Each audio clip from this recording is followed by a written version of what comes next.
Ya, Assalamualaikum warahmatullahi wabarakatuh. Waalaikumsalam warahmatullahi wabarakatuh. Oke, terima kasih anak-anak atas kehadirannya hari ini. Baik, kita mau ngelanjut yang kemarin ya, yang sempat ke pending. Satu tahapan lagi untuk proses katabolisme, yaitu sistem transport elektron. Nah, jadi tahap terakhir ini sebenarnya adalah tahapan untuk mengkonversi ataupun mengubah ya seluruh NADH, FADH yang kemarin sudah dihasilkan di reaksi sebelumnya menjadi ATP. Nah, jadi itu kan kemarin kita ibaratkan seperti emas batangan ya. Kalau misalnya kita mau beli sesuatu, ya berarti dia harus ditukar dulu dalam bentuk uang tunai. Nah, uang tunainya adalah ATP. Jadi tetap ya, bentuk energi yang bisa dipakai di dalam sel itu namanya ATP. Jadi satuannya harus dalam bentuk ATP. Gimana prosesnya? Nah, ini ada video, kalian mungkin bisa lihat dulu ya videonya. Ini adalah proses dari awal sih, kemarin dari glikolisis sampai di tahapan terakhir. Oke ya, ntar ibu screen.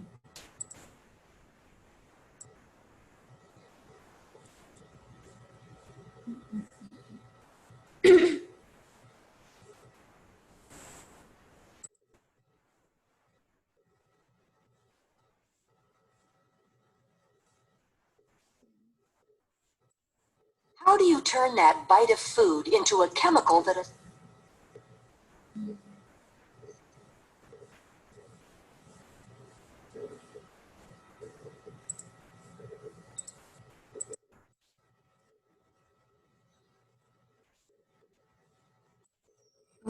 Bentar ya, sebentar. Hah? Videonya di sini. Ini.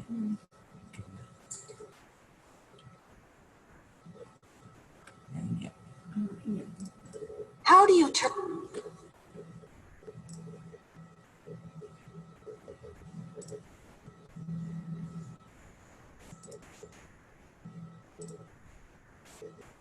turn that bite of food into a chemical that a cell can recognize and use as energy? The first step is altering the food into its component chemical compounds and then getting those molecules into your cells. That process is called digestion. Once inside your cells, the process of turning that bite of food into useful energy by cellular respiration begins. The process of digestion results with carbohydrates and other molecules being removed from the consumed food and transported into the bloodstream. From there, nutrients, like the carbohydrate glucose, will leave the bloodstream through a capillary wall and enter a tissue cell. Once inside the cell, cellular respiration will completely oxidize the glucose molecule, releasing high-energy electrons. The overall goal is to make ATP, a storage form of energy for most cells. Cellular respiration is a four-stage process that begins with glycolysis. Glycolysis literally means splitting sugars, and it is the first step of cellular respiration, occurring in the cytoplasm of the cell. Glycolysis consists of two distinct phases, an energy investment phase and an energy harvesting phase. In the energy investment phase, two ATP molecules transfer energy to the glucose molecule, forming a 6-carbon sugar diphosphate molecule. Oke. Jadi ini anak-anak kemarin waktu kalian belajar glikolisis, waktu kita mau mengubah glukosa menjadi fruktosa 1,6 bifosfat kan kita butuh ATP ya. Nah, jadi ini ATP-nya tuh dipakai dulu, makanya bahasanya itu investment phase.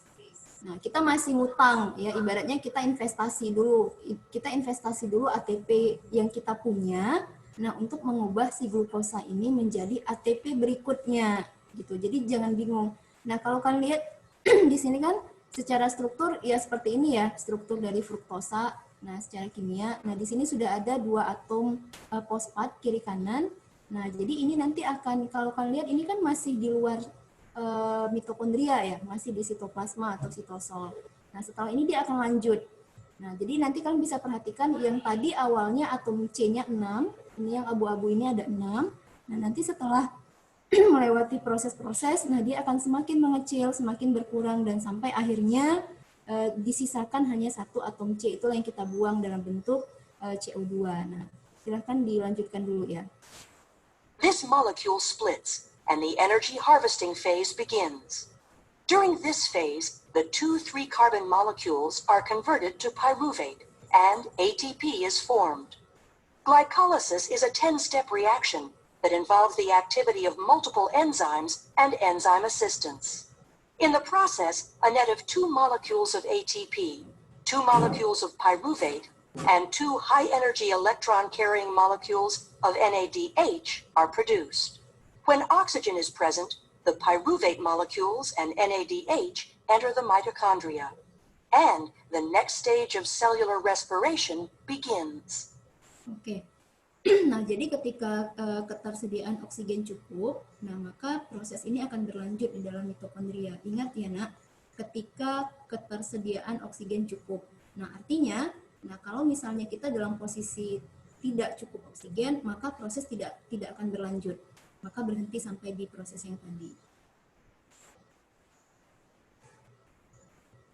The next stage of cellular respiration involves the movement of pyruvate into the mitochondria, where it undergoes oxidation. Each pyruvate molecule is converted into a compound called acetyl-CoA. In the process of pyruvate oxidation, electrons are transferred to NAD, producing NADH, and a carbon is lost, forming carbon dioxide. The next stage is the citric acid cycle, also called the Krebs cycle. Here, acetyl-CoA will bind with a starting compound called oxaloacetate, and through a series of enzymatic... Oke. Nah, kalian lihat kemarin kita udah sempat jelasin ya bahwa asetil-CoA itu punya 2 atom C bergabung dengan oksaloasetat yang punya 4 atom C. Nah, berarti ketika mereka bergabung, di sini sudah 6 atom C. Ya. Redox reactions, all carbons, hydrogens, and oxygens in pyruvate ultimately end up as carbon dioxide and water. The pathway is called a cycle because oxaloacetate is the starting and ending compound of the pathway. For every glucose that enters glycolysis, the cycle completes twice, once for each molecule of pyruvate that entered the mitochondria. During Oke. Nah, berarti kan setiap asetil-CoA kan kita punya 2 ya, Nak. Nah, berarti akan 2 kali. Nah, maka nanti hasilnya semuanya dikali 2. Jadi NADH-nya ada. Di sini kan tadi awalnya 1, berarti akan ada 2. Di sini juga akan ada 2. Di sini juga akan ada 2. Nah, jadi semuanya nanti akan dikalikan 2. Pyruvate oxidation and the citric acid cycle, a net of 8 NADH, 2 FADH2, 2 ATP, and 6 CO2 are produced for each glucose molecule. In order to understand how the majority of the energy is produced by aerobic respiration, we need to follow the NADH and FADH2 molecules to the next stage, the electron transport chain. The electron transport chain is a series of membrane-bound carriers in the mitochondria that pass electrons from one to another. Oke, jadi ini proses terakhir kita hari ini nih sebenarnya ya. Nah, kalau kemarin kan siklus Krebs itu sudah di posisi paling dalam dari mitokondria. Nah, sekarang isinya, ya hasilnya dari dalam mitokondria itu mau dikeluarkan lagi. Nah, jadi ini adalah membran dalam dari mitokondria. Nah, yang ini adalah membran luarnya. Jadi ini ada ruang antara sih sebenarnya ya, interspace. Jadi seperti ada sedikit celah antara membran dalam dengan membran luar. Nah, jadi si transport elektron itu kalau nanti di soal-soal ditanya kejadiannya di mana? Kejadiannya ada di membran dalam mitokondria, membran dalam. Nah, sementara si siklus Krebs kemarin kejadiannya adalah di dalam mitokondria atau biasa kita sebut dengan matriks mitokondria. Nah, jadi ini mau dikeluarin lagi nih. Kan kita udah punya NADH, udah punya FADH. Nah, ini mau dikonversi menjadi ATP. Jadi mereka harus melakukan transport elektron. Nah, nanti kalian akan melihat di sini kita melibatkan beberapa protein ya, Nak. Nah, di kelas 2 kalian sudah belajar bahwa membran itu punya protein-protein integral, punya protein perifer. Nah, inilah sebenarnya dia. Ya, inilah sebenarnya dia. Jadi nanti akan ada namanya, ini NADH dehidrogenase sesuai dengan substrat ya. Nah, ini fungsinya sebagai enzim sih nantinya ya. Nah, di sini juga akan ada protein dan ini sih sebenarnya kunci kita. Ini adalah ATP sintase. Ini yang nanti akan menjadi mesin ya, mesin penghasil ATP. Nah, yang lainnya nanti akan menjadi tempat singgahnya elektron. Makanya namanya sistem transport elektron. Jadi kayak estafet. Nah, dari satu rumah pindah ke rumah yang lain. Nah, ini yang kecil-kecil ini ngapain? Nah, yang kecil-kecil ini adalah apa ya namanya ya? Kalau nanti di video kalian akan melihat ini seperti angkot yang ngebawa-bawa si elektron itu. Jadi dari sini mau pindah kemari dibawa oleh angkot ini. Dari sini mau pindah ke sini dibawa oleh angkot yang kuning ini. Ya. Nah, jadi silakan dilihat dulu videonya. As the electrons are transferred between the membrane proteins. Oke, nah kalian lihat ya, setiap NADH itu menyinggung protein yang warna biru ini, nah ada H+ yang keluar nih. Jadi ini H+ ya, Nak. Ada H+ yang keluar. Nah, setiap dia mentransportkan elektronnya akan ada H+ yang keluar. Nah, kayak gitu. The cell is able to capture energy and use it to. Oke. Nah, lihat lagi bahwa FADH itu tidak melalui protein yang biru ini, tapi yang hijau ini, yang kuning ini. Nah, jadi mereka juga masing-masing punya tempat, nggak akan bertabrakan. Kalau NADH lewat dari yang biru, maka FADH lewat dari sini. Tetap aja angkotnya sama. Gitu. Jadi nanti akan diangkut ke protein yang warna pink ini. Tetap ya, setiap nanti ada elektron yang ditransportkan, yang dipindah-pindahkan, akan tetap ada H+ yang keluar. Produce ATP molecules. Proteins in the chain pump hydrogen ions across a membrane. When the hydrogen ions flow back across the membrane through an ATP synthase complex, ATP is synthesized by the enzyme ATP. Oke, nah kalian perhatikan di sini di protein yang warna Tosca ini. Nah, jadi 2 elektron dan 2 elektron tadi ditumpuk dulu di sini. Jadi ada 4. Nah, ketika 4, di sini ada yang menyambut. Ya, ada yang menyambut. Nah, yang menyambutnya siapa? Yang menyambutnya adalah oksigen. Nah, makanya nanti di soal-soal kalau ditanya siapa akseptor, ya penerima elektron terakhir dari sistem transport elektron adalah oksigen. Nah, jadi yang merah ini adalah oksigen. Nah, ketika dia terima elektron, nah maka dia nanti akan menjadi H2O. Nah, ini ada 2 molekul H2O di sini. Synthase. Oxygen acts as the terminal electron acceptor. By accepting electrons, oxygen is reduced to form water, a byproduct of the electron. Iya, inilah waternya tadi. Ya, itulah yang kita bebaskan pada saat kita bernafas. Jadi yang kita buang itu nanti bentuknya adalah CO2 dan uap air atau H2O. Nah, proses pembentukannya seperti ini. Nah. Transport chain. All the high-energy electron carriers from the previous stages of cellular respiration bring their electrons into the chain. From this, the bulk of ATP from the entirety of cellular respiration is produced. A net of 32 to 36 ATP. In summary, we have seen how the 4 stages of cellular respiration are responsible for converting the energy found in the glucose molecule into ATP, the energy battery of the cell. On average, 36 ATP molecules are produced per glucose molecule that entered the cell. In the process of producing ATP, oxygen is brought in from the bloodstream to be the final electron acceptor in the electron transport chain, and the carbon dioxide that is produced as a byproduct is released. The goal of cellular respiration is to transfer the energy from the food that we eat daily into ATP that our bodies can use. This process starts with the eating of a snack or meal, and ends with capturing the energy from the complete breakdown of the nutrients into energy and carbon dioxide.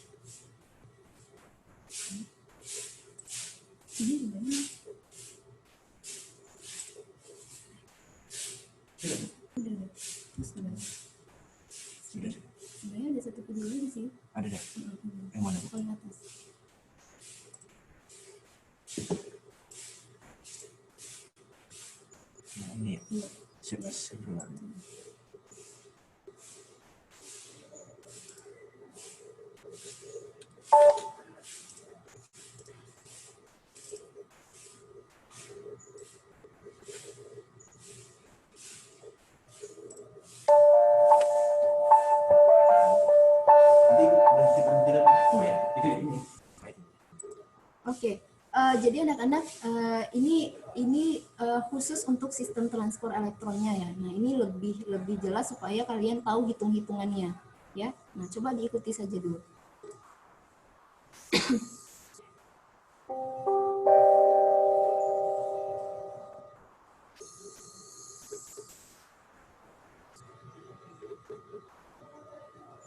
The electron transport chain is a series of protein complexes embedded in the mitochondrial membrane. Electrons captured from donor molecules are transferred through these complexes. Coupled with this transfer is the pumping of hydrogen ions.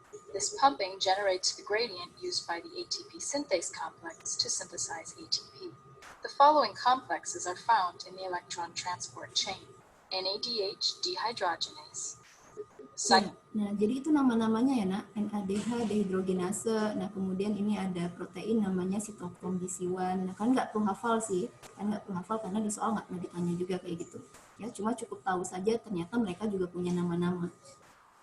Cytochrome BC1, cytochrome oxidase, and the complex that makes ATP, ATP synthase.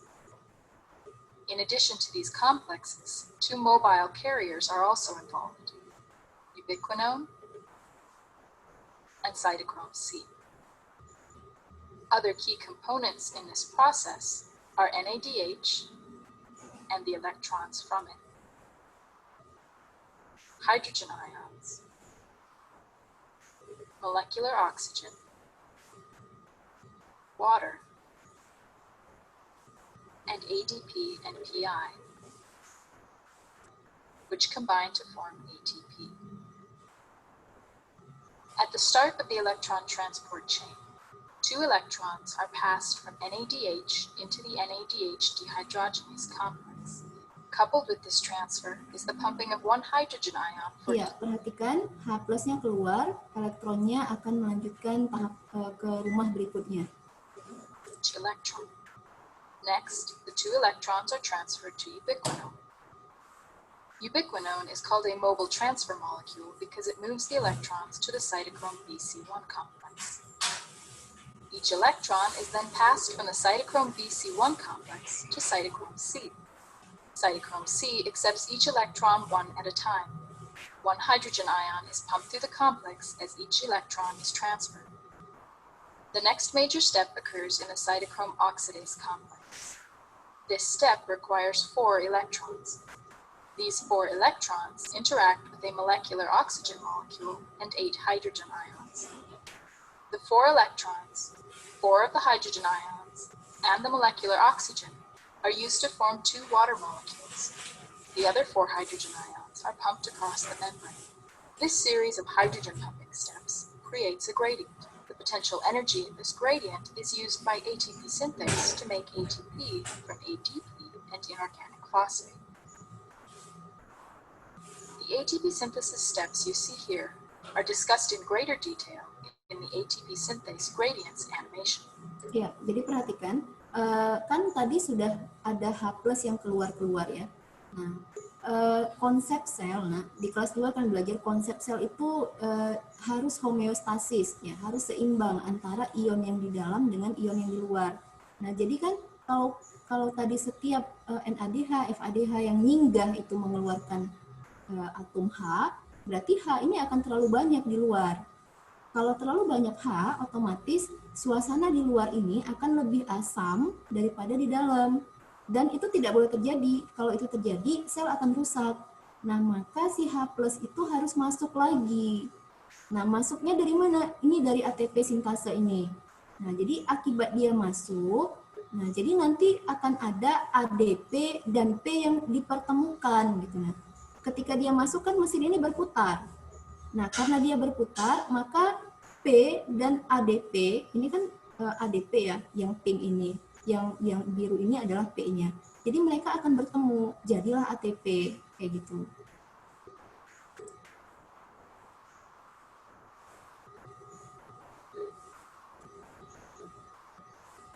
This animation illustrates 2 full cycles of electron donation. In biological systems, however, many electron transport cycles occur simultaneously, helping to ensure that the proton gradient is always maintained.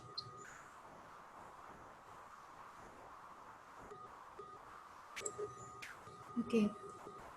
Nah, kira-kira gimana? Ada yang mau nanya dulu? Mungkin? Nah, kalau misalnya kita totalkan dari awal ya, di glikolisis itu kita punya 2 NADH. Di DO itu kita punya 2 NADH. Di siklus Krebs juga kita punya 6 NADH dan 2 FADH. Nah, berarti kita bisa hitung tuh ya, bisa hitung. Sebentar ya, Nak, Ibu share screen dulu.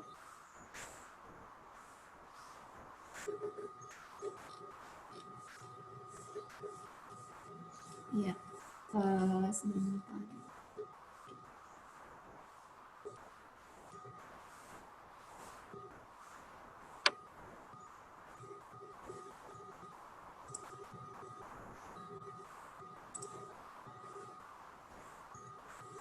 Nah, ya, jadi kan kalian bisa lihat di sini ya, di glikolisis tuh kita udah menghasilkan, ini proses glikolisisnya, kita menghasilkan 2 ATP dan 2 NADH. Ya, nah kemudian di DO kita menghasilkan 2 NADH saja. Di siklus Krebs kita menghasilkan 6 NADH dan 2 FADH dan 2 ATP. Nah, sekarang kan ceritanya kita mau mengubah nih si NADH, FADH ini melalui proses transport elektron atau beberapa buku nanti namanya adalah fosforilasi oksidatif. Jadi jangan bingung ya. Nah, fosforilasi oksidatif. Nah, berarti dari literatur yang ada untuk SMA, nah 1 NADH itu akan menjadi 3 ATP. Sementara 1 FADH itu ketika dikonversi akan menjadi 2 ATP. Nah, maka tinggal dikalikan saja. Jadi kalau misalnya kita totalkan, kita glikolisis punya 2 NADH, DO punya 2 NADH, siklus Krebs punya 6 NADH, berarti kita punya 8 dong ya. Nah, kita punya 8, maka ketika dikalikan 3 berarti akan ada 24 ATP. Nah, sementara 1 FADH itu akan menghasilkan 2 ATP. Berarti kalau dikali 2 akan menjadi 4. Maka seginilah nak totalnya kira-kira ya dari hasil konversi ini. Jadi di glikolisis kita punya 4, di DO kita punya 6. Ya, ini kenapa 4? Beberapa sumber sih menyebutkan ketika NADH ini masuk, nah kita butuh 2 ATP untuk ngedorong dia ke dalam. Ya, karena glikolisis kan posisinya di luar masih. Ya, di luar si mitokondria. Maka beberapa sumber itu menyebutkan ketika ini pengen masuk ke dalam, kita butuh lagi 2 ATP. Maka di sini cuma 4. Ya. Nah, di sini kan nggak perlu dorong-dorong ya, karena kan kejadiannya sudah di dalam mitokondria, berarti sudah 6. Nah, di sini kali 3 berarti 18. Nah, 1 FADH itu 2 ATP berarti 4. Nah, ini adalah ATP bersih. Berarti kalau ditotalkan kira-kira ada 36 ATP. Ya, kira-kira ada segitu. Jadi ini hitungannya tidak pas ya, Nak. Nanti di kuliahan kalian akan dapat ini mungkin ya, akan dapat referensi yang lain. Nah, beberapa buku tuh menyebutkan 1 NADH itu 2,5, nggak nyampe 3. 2,5 ATP. 1 FADH itu 1,5, nggak nyampe 2. Jadi kalau dikalikan tuh kira-kira nanti ATP-nya akan 30 sampai 32. Nah, itu kalau di kuliahan nanti mungkin kalian akan nemu literatur yang seperti itu. Nah, cuma untuk SMA, Ibu lihat belum ada update. Belum ada updatean untuk perkalian 1 NADH itu berubah menjadi 2,5 belum. Jadi masih pakai hitungan angka genap. Dia pakai angka 3. Nah, maka di soal-soal nanti kalau ditanya, berapa sih total dari ATP? Ya kira-kira 36. Ya, 36. Nah, atau 34. Nah, 36 atau 34 atau 38. Biasanya 36, 34, 36 atau 38. Nah, di SMA tuh belum diupdate 30 atau 32 tuh belum. Nah, jadi nggak akan mungkin ada dua opsi sih sebenarnya ya. Jadi kalau misalnya di SMA itu masih pakai satu NADH itu 3 ATP, satu FADH itu 2 ATP. Nah, tinggal kalian kalikan saja. Kalau mau ditotalkan, ya tambahin ATP bersihnya ini. Gitu. Nah, sampai sini kira-kira ada yang mau bertanya, nak? Ya, kita masih punya 3 menit, 2 menit, 2 atau 3 menit. Silahkan. Ada yang mau bertanya?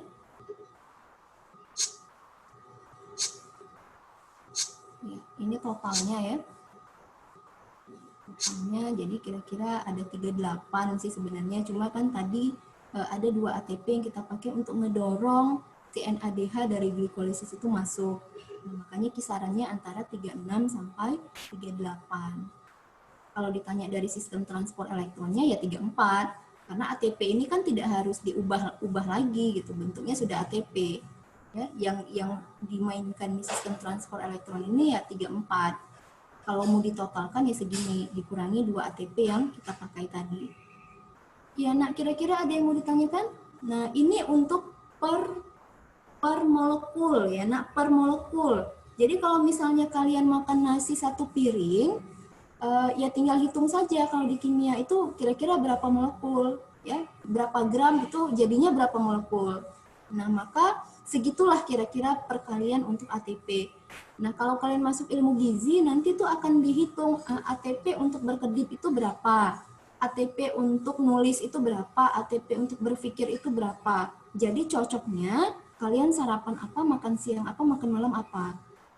Jadi nanti kalian bisa hitung tuh seperti itu, tergantung dari pekerjaan kalian. Nah, semakin berat pekerjaan berarti ATP yang kalian butuhkan akan semakin banyak. Akan semakin kompleks makanan yang harus kalian makan setiap harinya. Nah, itu nanti kerjaan orang ilmu gizi itu, membuat menu-menu yang sesuai dengan aktivitas seseorang dalam satu hari. Dengan dasar kebutuhan ATP itu dan perhitungan ATP di setiap proses transport elektron dan seluruh katabolisme di dalam tubuh kita. Nah, kayak gitu. Iya, ada yang mau nanya di luar konteks ini juga oke, nggak masalah. Nah, si anaerob, ya, kalian ada yang mau nanya tidak? Kalau enggak, Ibu lanjut nih, anaerob dikit. Nggak ada. Oke, ini anaerob ya. Nah, kan anaerob itu artinya, nak, anaerob itu tidak selamanya nggak ada oksigen sama sekali. Ya, jadi kalian jangan mengartikan kata-kata an itu tidak gitu. Jadi anaerob itu sebenarnya ada yang obligatif, ada yang fakultatif. Ada yang beneran nol oksigen, ada yang ada tapi sedikit, gitu ya. Nah, maka si anaerob itu ada dua, nanti ada fermentasi dan ada asam laktat. Nah, kalian lihat ya, tadi di video sudah Ibu katakan bahwa ketika keterbatasan oksigen atau ketersediaan oksigen tidak mencukupi, nah maka prosesnya hanya sampai glikolisis. Jadi glukosa jadi asam pirufat. Nah, mau dilanjut nih ke proses DO, ya, proses DO. Jadi kan ini glukosa ke asam pirufat sebenarnya glikolisis biasa. Jadi hasilnya apa? Hasilnya tetap akan ada 2 ATP dan 2 NADH dan asam pirufat pastinya. Nah, mau dilanjut ke bawah, mau jadi asetil-CoA nggak bisa, nah, karena oksigennya nggak cukup. Nah, jadi jadinya gimana? Ya jadinya asetildehid, ya, asetaldehid. C-nya tetap 2. Ya, ada dua karbon dioksida di sini yang dilepas. Nah, ujungnya reaksi ini hanya akan berakhir sampai etanol, sampai jadi alkohol. Nah, konsep ini dipakai kok sama nenek-nenek kita dulu pada saat ngebuat tape, ya, pada saat ngebuat roti. Nah, ini pakai konsep ini. Jadi kalau ubi itu ditaburin ragi, nah si raginya itu ngunyah-ngunyah ubi itu sebenarnya. Ubinya apa? Itulah glukosa. Nah, jadi ketika masuk ke dalam sel dia, ke dalam sel si ragi, ke dalam sel si jamur itu, nah maka glikolisis itu terjadi. Cuma kan tape itu kita tutup. Kita tutup. Jadi setelah ubi dikukus, ditaburin ragi, kan sempat tuh oksigennya masih masuk ya. Nah, sambil-sambil kita nabur tuh oksigennya masuk. Masih sempat. Nah, jadi setelah ditutup ya udah habis oksigennya, maka reaksinya hanya akan berakhir sampai jadi etanol saja. Nah, itulah yang membuat tape itu bergas. ya ada gas ya bernama etanol atau alkohol. Jadi si raginya nggak butuh alkoholnya, maka dia buang. Maka tape itu berair. Jadi airnya bukan H2O ya, airnya adalah alkohol. Nah, kalau kalian lupa nih buat tape, kalian simpan sampai berminggu-minggu, ya udah habis glukosnya. Jadinya apa? Jadinya alkohol semua, jadinya tua nanti. Nah, jadi kalau mau buat tua bisa sebenarnya dari tape yang kalian fermentasi dengan waktu yang cukup lama. Nah, jadi di fermentasi alkohol ini, keywordnya adalah ada CO2 yang dihasilkan. Ada CO2. Nah, kalian lihat nih yang satu lagi. Nah, ini asam laktat. Supaya kalian tahu bedanya.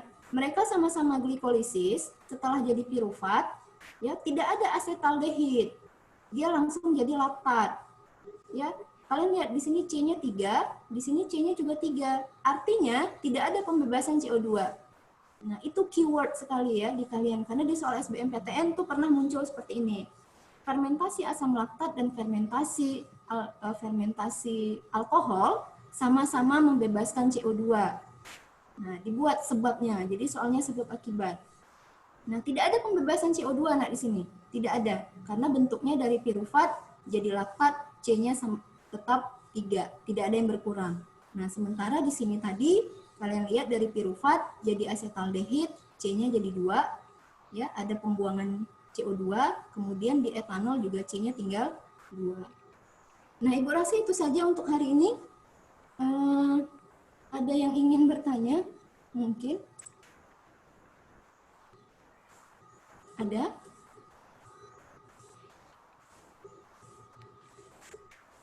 Oke. Ada yang ingin bertanya? Iya, kalau nggak ada, nah ini pesan sekali ya dari Ibu ya. Kalau untuk bab ini memang kalian yang harus rajin sekali ya melihat skema, grafik, siklus, dan kalian lihat di situ ada angka-angka, molekul-molekul. Nah, kalian harus jeli sekali melihat skema, diagram, alur yang tadi Ibu sebutkan itu harus rinci sekali karena memang nanti soal-soal itu akan berhubungan dengan skema, diagram itu karena indikator kita adalah memahami bagan sebenarnya. Jadi kalian tidak disuruh menghafal ya. Ingat, kalian tidak disuruh menghafal. Nah, dari oksaloasetat jadi malat, enggak.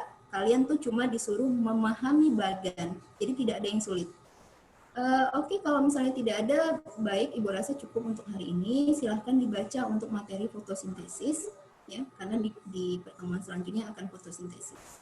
Ibu tutup dengan Assalamualaikum warahmatullahi wabarakatuh. Waalaikumsalam warahmatullahi wabarakatuh. Thank you, Bu.